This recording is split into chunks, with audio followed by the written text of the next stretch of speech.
All right, good morning, Galaxycon. How are we feeling?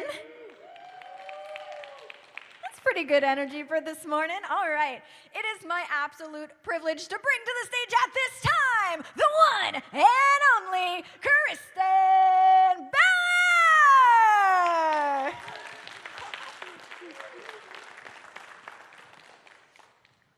These are all the sinners not in church. Welcome. You've come to the right place. Absolutely. Thank you so much for being here with us this weekend. We really appreciate it. Oh, thank you. And you look stunning this morning, as always. Whoa, how'd that happen? So obviously, you've had the opportunity to play a vast majority of characters. I wanted to ask specifically first about Maleficent on Once Upon a Time. Okay. And I wanted to know about the mentality of playing what some people would call a villain, ideally. Right. What kind of headspace do you have to be in order to play a character like that? So the good news is that, you have all this help on a set. So the costumes are huge, right? Once you put that on and the headgear and you've got the staff, and then also the writing is incredibly, that's for me the main anchor, and because that's the stuff that has to come out of my mouth believably. I have to hit my mark, I have to find my light, and then I have to be believable. So I always feel like you really can't play immortal or iconic, but you can just say whatever those words are, like, give me back my egg, in one scene, where that's my kid. So I have to be losing a child. So that any person on earth can imagine that would be a tough moment. Or if you're mad at someone, I remember our first day in the first scenes, where you don't really know what you're doing yet. And, Rumpel was doing something with Belle, and he took something, and you're just mad that someone took something of yours. And that we can all relate to. And then he, hung me from the ceiling, and I had to be frozen. And so that makes you mad. So you're like, knock it off, dude. So and then you have directors and producers coming in going, do it more like this, do it more like that. And then you have other actors all around you who are also pretending to be someone else. So there's this huge structure of help. You're very much not on your own. Okay. And obviously the costume is iconic and the makeup as well. And I was just wondering, was the costume uncomfortable? Was that headpiece comfortable to wear?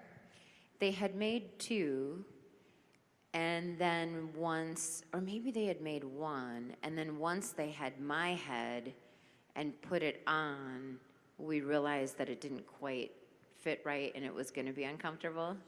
So they made another one. The other thing is whenever you wear, they have to have your hair not showing. They have to somehow make your hair, fit to your head, and that can be the part that hurts. So if you're wearing a wig, they'll do 1,000 they take pieces of hair and then wrap them in a little disc and then put 2 bobby pins. All the men are falling asleep, but I'm telling you, this is so painful.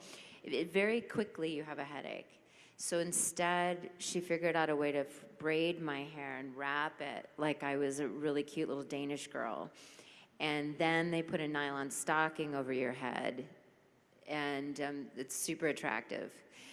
And there's so much about the last seconds of getting ready to go in the set where I'm in the undergarments and I'm wearing just a bathrobe and slippers, and I'm in this, nylon stocking over my head. That photo is unattractive and unimpressive. And then 5 seconds later, they put the helmet on. They take the fluffy bathrobe, put on that amazing cloak, and then we get some proper shoes, some gloves, and the Gandalf staff, and all of a sudden I'm immortal. It's like a 5-minute transformation that's incredible.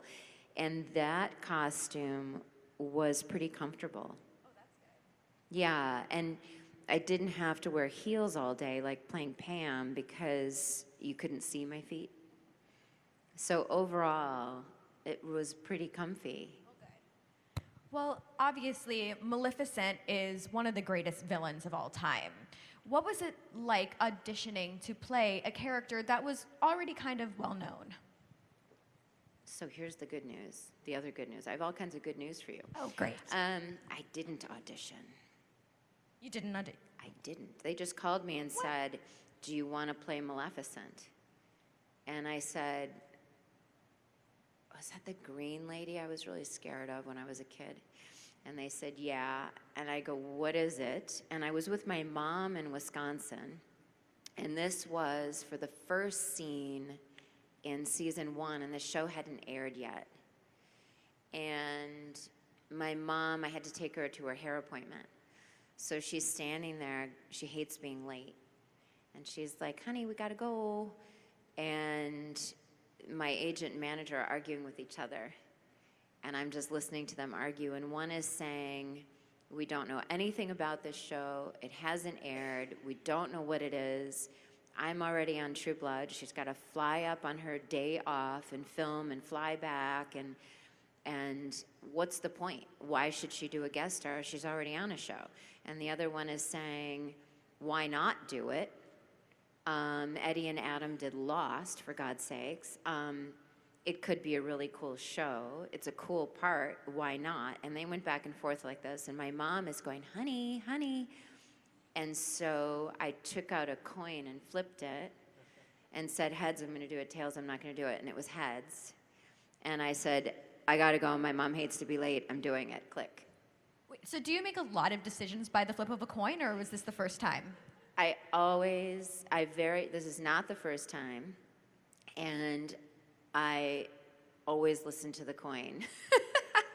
So this is when it's literally, I can't know. It's 50-50, and I don't have a crystal ball, and I have no idea what I'm supposed to do here. And I will mainly use it for work decisions where my people, one says no, one says yes. I can't know. Only the universe knows. And so I go, okay, let's let the universe figure it out. I'm doing it. So has there been a time when it's told you no and then? No, I think it's always been, but you'll never know, you know, you would have to have another you that went the other way. And, but this, so we didn't know that I would get to go back in season 4 and do a whole half a season. So this at that time was just one episode. So it also didn't seem like a major decision.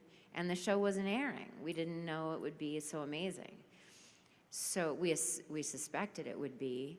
So I flew up on a Saturday, did my scene with Lana, had a blast with her, and then I flew up and did another scene with Josh, had fun with him. And then after True Blood was over, I asked my manager to call once upon a time and say, hey, I'm available if you want to do more. And I don't know if it was coincidence or not, but then they said, yeah, I want to do half a season. So, you know, the coin was right. That's so awesome. So obviously being part of a show based around fairy tales, was there a favorite fairy tale that you had when you were growing up? Yeah, I must have. You know, my parents weren't very into TV or movies, so we didn't see a lot of stuff, you know, and you know, for those of you who are younger, I'm not 106, but I did grow up before VCRs, right? Like, these are recent inventions, actually. So, there was no way to just watch what you wanted to watch when you watched it. You know, it had to be on Disney on Sunday night, or it had to be in the theater. We didn't go to the theater. So my mom read me books every night. So when you asked that, I immediately thought of Make Way for Ducklings, like the Sneetches, the Dr. Seuss book. Like, that was our world, was in my head, and, you know, my mom reading it to me. I do remember that I had the Chitty Chitty Bang Bang lunchbox. I really liked the Dick Van Dyke movies, the singing movies, like maybe my lunchbox was Bed Knobs and Broomsticks. Okay. Like Mary Poppins, like those. I just loved those. So, yeah, to be honest, it's all mixed in because now I have gone back and watched like Beauty and the Beast, and I just love that. I even loved that series they had. I went to see Beauty and the Beast in the theater, not that long ago, the new one. It was 2 years ago maybe now? Was it? Yeah. By myself. So long ago. Yeah. I was like me and like every 5-year-old. So it's kind of odd but fun. So I think as an adult, I've gotten more attached to the Disney stuff. Yeah, that's awesome. So we do have a microphone that's set up right over here. So whatever questions you may have, now is your chance to ask. If not, I will literally just keep talking forever and ever and ever. So any questions that you guys may have, there's the microphone. I feel like we have some people. Yay! Yay. What's your name? Hi, I'm Nikki. Hi. Hi. I'm a really big fan, definitely a big fan of True Blood. I still have to check out Once Upon a Time because I just lost cable for a long time. Just got it back now, though. But what is your most favorite episode that you were in of True Blood? Boy, that's hard because there were so many that were great. You know, it felt like each episode we were shooting was my favorite, and then the writers would top it. And every once in a while, I'll see something online where somebody will make compilations like Pam, like shit Pam says or something, and I'll look at it and it reminds me of all the great dialogue that they wrote. And my memory of the filming of it, it's so interesting because I can't see the show as you see the show, because when I watch it, I'm like, oh man, we were so cold that night, and oh, that harness really hurt. And I love that episode, except, you know, a vinyl, I just the other day was like remembering this great scene, but I'm in this vinyl dress with gloves. But I couldn't take them on and off myself, and they ripped really easily, so I couldn't go to the bathroom by myself. So I tried, and I lost a thumb on the glove. So those are my memories. I'm like, oh, that was terrible that I had to ask people to go to the bathroom in that vinyl outfit. So my memory of it is completely warped compared to what you see. I do have memories of, you know, incredible emotions for different things, like the end. It was brutal. Yeah. When Eric released Pam, I just cried and cried on and off camera. But we also had so many laughs. So many laughs. So I remember outside Moon Goddess, where we were supposed to be being pulled in by an invisible force field kind of thing. And the way that the blocking ended up, where we were all standing, is what that means. And the camera was like at the back wall, and Alex and Steven were like 10 feet from the camera. And then Deb and Ryan, Jessica and Jason were like 15 feet. And I was like 50 yards. And they go, okay, well, let's shoot this thing where you're getting, you know, your bodies are being pulled in by this force field. And I'm like, okay, yeah, how? Like, how does one do that with one's body? Like, if someone said, act like you're being pulled into a force field, you're like, I don't, like, in theory, you get it on the page, but now they're going to say action, and I have to do something. So the director and Steven and Alex and Deb and Ryan realized they only have to do whatever this is for 10 feet. And I've got to do it for 50 yards. And they're like, ha, this is going to be good. And I'm like, this is not going to be good. I go, no, seriously, to the director, can we talk about it? And he goes, no. And I said, you guys, okay, can we just have a pact where we don't make fun of each other? And they went,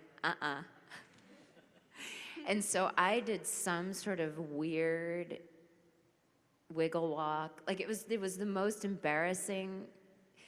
And finally, I hear so much giggling that I stopped and went, you guys! And they just said, okay, cut. And everyone was laughing so hard. Deb was laughing so hard, her neck was wet with tears.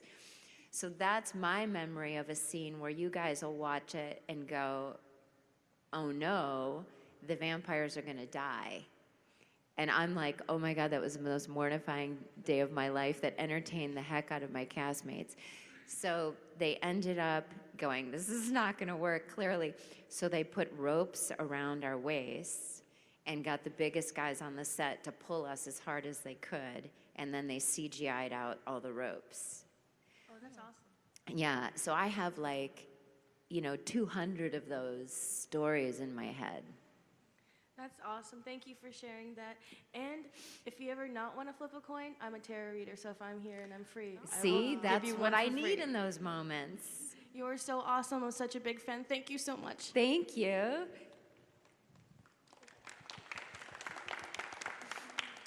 What's your name? My name's Chantal. I think I first saw you in private practice, but I've seen you, obviously, True Blood and Once Upon a Time. I did read that you're going to be in the new Suicide Squad movie. Yeah. And I wanted to know how you were going to adapt to that character. I think it's Frost? Oh, wow. Yeah, so we already did that. I think it's been released, and that was really fun. So there was once you play kind of one tough, evil character and enough people see it, they start asking you to do more of those, and that's really awesome. So the trick for me is to make the voices different. I don't want to just do Pam's voice as Maleficent and as Frost. But Frost is also, the dialogue they wrote is just super dry and sarcastic.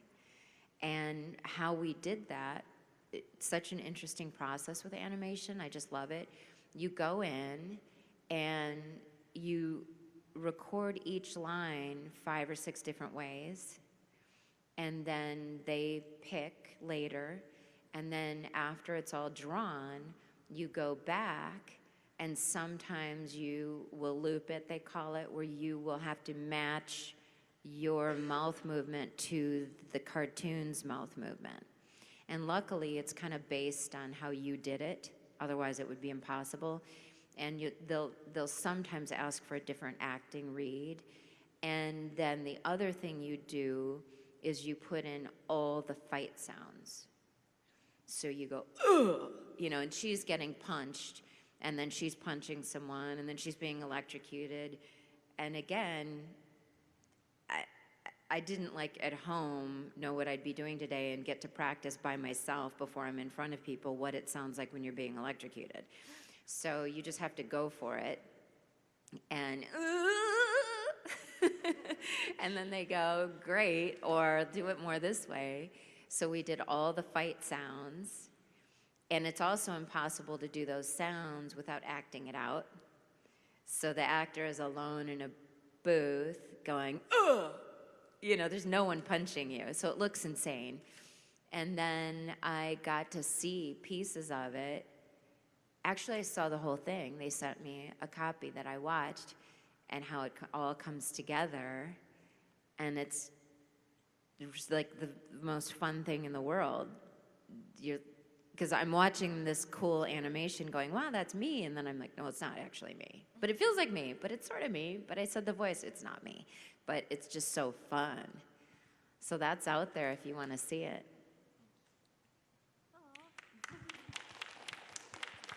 What's your name? Hello, my name is Preston. I have a 2-part question. With Once Upon a Time, did you keep up with it once you left? And what did you think of how it all culminated and ended? I didn't keep up with it. So I'm behind on everything, television-wise. So it's not just once. And I also tend to watch the things I was in less. And we watched once while we were filming it because it was airing about 3 weeks behind. We would shoot and 3 weeks later it would air. So we were all in a hotel in Canada together, the out-of-town people. So the Queens of Darkness would get together on Sunday night in one of our rooms and watch it. So that was really fun. The most fun thing for me is to see what all my friends are doing when I'm not there, you know, all the scenes I'm not in. The scenes that I'm in, I sort of watch, you know, like that. It's just, you know, to film a scene will take 8 to 16 hours sometimes. And also you get the script, you film it a week to 3 weeks later, and that whole time it's living in my head. And then on the day, you do it 100 times. And so for me, it's this big 20-hour experience. And then if you add up all the time I thought about it, and then when I watch it on screen, it's like 3 minutes. I'm like, oh. So my mind can't reconcile that. It's like if you go, you know, I went and jumped out of an airplane, and then they show me the video, and I'm showing it to people, and I'm like, no, you can't tell how freaky it is to jump out of an airplane. Like, it doesn't represent everything I went through that day. But I think I've heard, you know, people tell me their impressions of the ending, you know, True Blood and Once. And I've been asking people this weekend, has there ever been a show where the ending was satisfying? It's just so hard for writers, right? It's so hard. And one person said, Bob Newhart. And I don't remember the ending of Bob Newhart, so it made me want to go back and watch it. I can tell you on my end, there was another script that was going to presumably tie up or enlighten us on Maleficent's, the ending of her arc. But the Once Upon a Time producers didn't book me, and I went and off and did another job, and then they called and said, we need you here in Canada to shoot. And I'm like, I'm in Atlanta. And that was so sad to me, because I actually could have done it. It was only one day of shooting, and if they had just been willing to let us know, we would have been able to work it out. So I've always been bummed about that, because if you don't shoot the episode, they don't give you the script. So I don't even know what it said.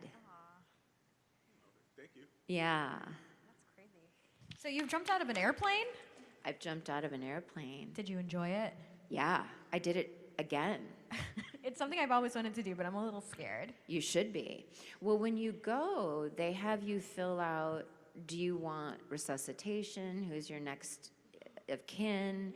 Do you want a blood transfusion? You have to answer all these specific questions right before you go up. But it's like a lot of things in life. The worst part is thinking about it, and then the second you jump, it's great. That makes sense. Yeah.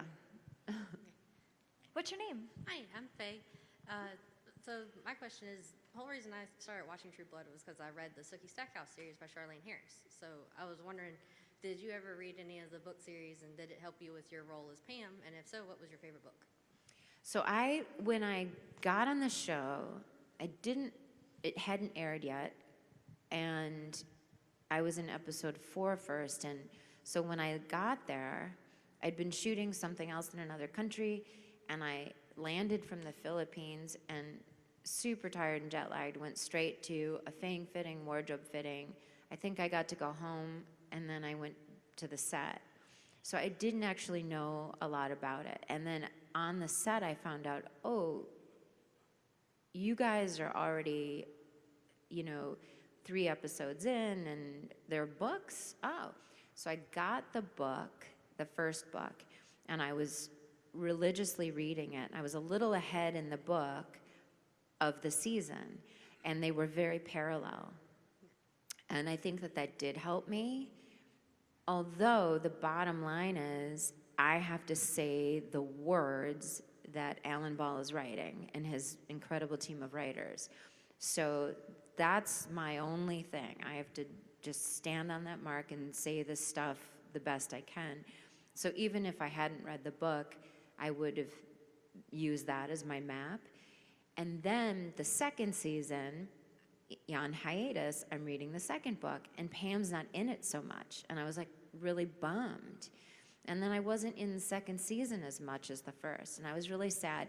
And then, like getting a tarot card reading, I was like, maybe I shouldn't know. Maybe I shouldn't, because they started deviating from the book about there, and I thought, you know, if I'm not really in book 3, I'm gonna be sad when maybe they're gonna have me in season 3, or vice versa. And that turned out to be the year they made me a series regular, and they started departing. And I was trying to read the book and the scripts together, but they were doing this, and it was getting confusing. And so I thought, you know what, I'm just gonna stick with what I have to do and say, and then when the series is over, I'll read all the books.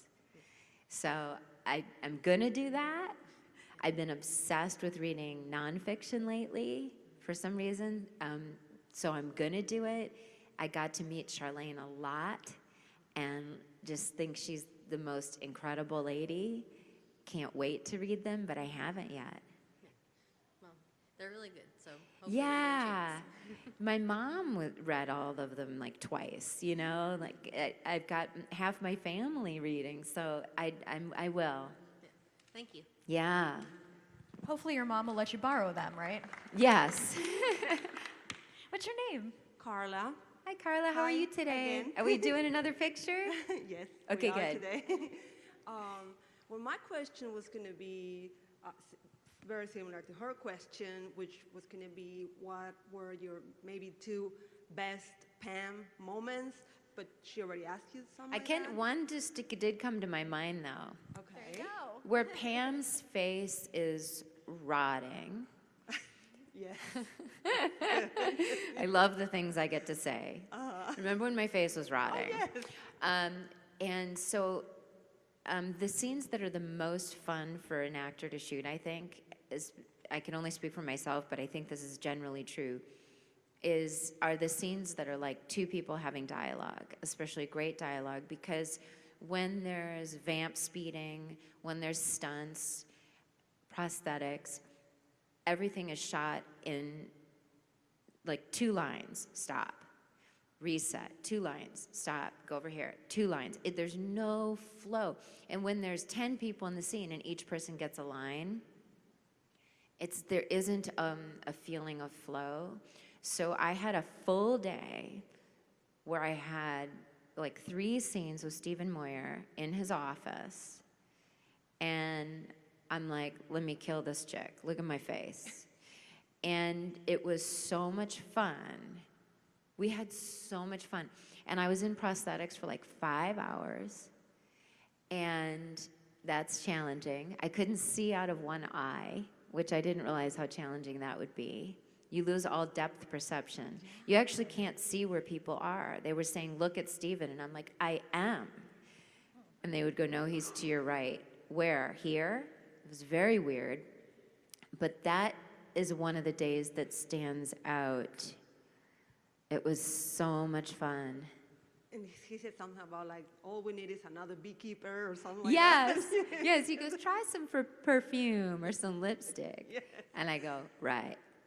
Here's the problem with that. And I had to pull off a piece of my Yeah, face, I remember which that. we had to rig and do over and over. And oh yeah. And any Pam phrase or saying that stuck with you that was so funny, like my happy face and my mad face are the same. Something like that stuck with you that you thought it was fun, that you remember. That is also an interesting thing, I think, because I would read it on the page and go, oh, that's a gift from the writers. And then we would have the table read, and they were big events because there are like 45 speaking roles. So it wasn't a table read, it was like 8 tables put together. And then that was the only time that anyone, producers, writers, network, would hear it all together, including us. So there'd be, the room would be lined with audience. And, the Pam line would get a laugh, and I'd look at the writers and go, thank you. And then we go to film it. Well, on the set on the day, I say it 100 times, and none of the cast is enamored by me anymore. So nobody laughs on the set. So then I would say, blah, blah, vampire emergency, blah, forever. And I would think, no one reacts. And I would ask the director, is it funny? And he'd say, what? Oh, it's hilarious. So we're gonna, and I'd go home feeling like I'd still be for days saying the line over and over in the shower, driving my car, going, what did I didn't nail it apparently. Like, what did I miss? And then I go to a convention and everyone says, can you please write that line? And I go, oh, I guess I did do it. I guess I did it justice. So all of those lines went from like, ooh, that's one of those, to I don't know if I got it right, to oh, I guess I got it right. You did all of them. Thank you. Thank you. Yeah, thanks so much.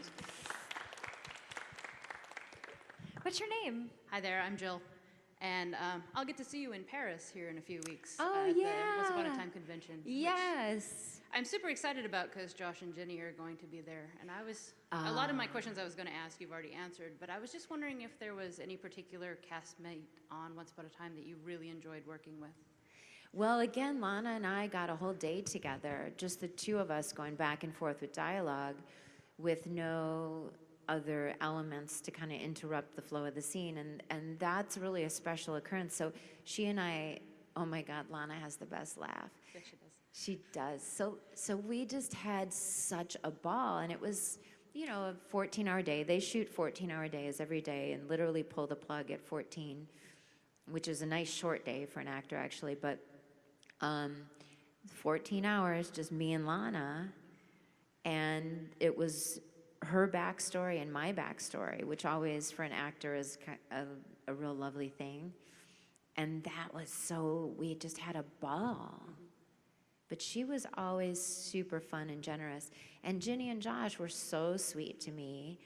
We were shooting, I don't remember what scene it was, but we were sitting in a truck and it was the three of us. And in between takes, we were playing cards. And then I was waiting to hear on if I got the other job, the other pilot that actually ended up taking me away from doing episode 11. But it's stressful waiting to hear. And so they took me out to dinner afterwards to like distract me for 2 more hours, which was so, so, so sweet. And Josh is really, really, really, really, really funny and a prankster. So I'm remembering other scenes with them. And just such a lovely set. I kept saying to them, because my show had ended, and they were in season 4, and they're tired. It's the end of the year, and you're just exhausted mainly. And I kept saying to them, cherish each other, remember it now, love each other, because I'm like, we were tired too. And then when it ends, you're like, oh, it was so great. So they're a really, really tight, good cast. Cool. Thank you. Yeah. So, have fun in Paris. I'm jealous. Since we only have a few minutes left, I wanted to ask you, you're also a woman of many talents. You're not just a performer, you're also an artist as well. Yeah. So I wanted to know the craziest thing that someone has asked to be commissioned by you. Oh, I wonder. There's been so much crazy that I can't even. I don't know if anyone has asked me to. I just thought of the one that happens to another actor, but I don't know if anyone's asked me to actually paint anything crazy. The funny thing is when you're in Europe and people have these adorable accents and English is their second language and I only have English, want me in the photos to bite them. But in France, they often say, "Can you suck on my blood?" No. But werewolves get asked. I was next to Joe when someone at Comic-Con said, "Could you lick my wound?" And she had like a cut. Did he do it? Yeah, no. Yeah, and Joe is so big and his voice is so deep. No. So I don't think I've gotten asked to paint anything too crazy. And my final question for you, I want to talk about some of the charity organizations that you work with. Yeah, just kind of anything animal. If I could clone myself, I'd do kids next and then probably get around to humans. But humans are doing fine. There's 8 billion of us. So I've been doing a lot of stuff for, local dog and cat rescue because I've got 6 of them in my house.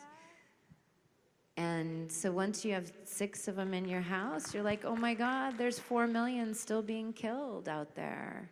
And they're just like these guys. So I try to get people to adopt. And the local rescues, don't have the finances.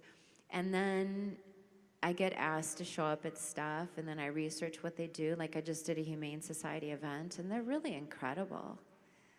And there's all kinds of people, endangered species are, it's just really hard to look at because humans are just wiping out every other species. And it's really hard to see walking from my hotel to here, going to Starbucks, back to the airport. We're not seeing any of it. But I've been flying around the globe and also reading reports. So the natural rate of extinction is 5 species a year. That's how God designed it. We're losing dozens a day. And the whole thing is there's too many people, basically.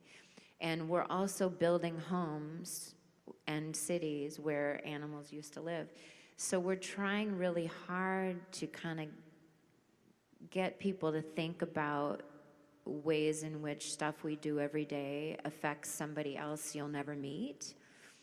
And the number one thing that is wiping out forests, taking homes from orangutans and tigers, we have more tigers in homes than in the wild. And that is all the land is being cleared for meat. So if you can do 1 meal a day, 1 meal a week, no meat, it changes the entire planet. I've seen pictures of a forest gone with 1 tree with an orangutan hanging on. And it's like, that's all for beef. So palm oil, beef.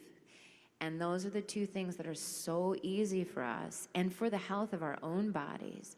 There's no study that's ever been accomplished, and they have tried, that shows that eating beef doesn't shorten your life and cause your heart disease, cancer, those are your top 2 choices of dying, and beef contributes to both. So that's my number 1 thing you can do right now, today, anytime, every day, to just stop being part of being a bully to these poor animals. And I keep repeating it only because we don't see it. How are we supposed to see it? You can't see it. It's happening out of view. So that's a big one that is important to me. I think we can tell, and you have a beautiful soul, and thank you so much for sharing that with us. Yeah, I know it's a appreciate bummer, it. but we are empowered.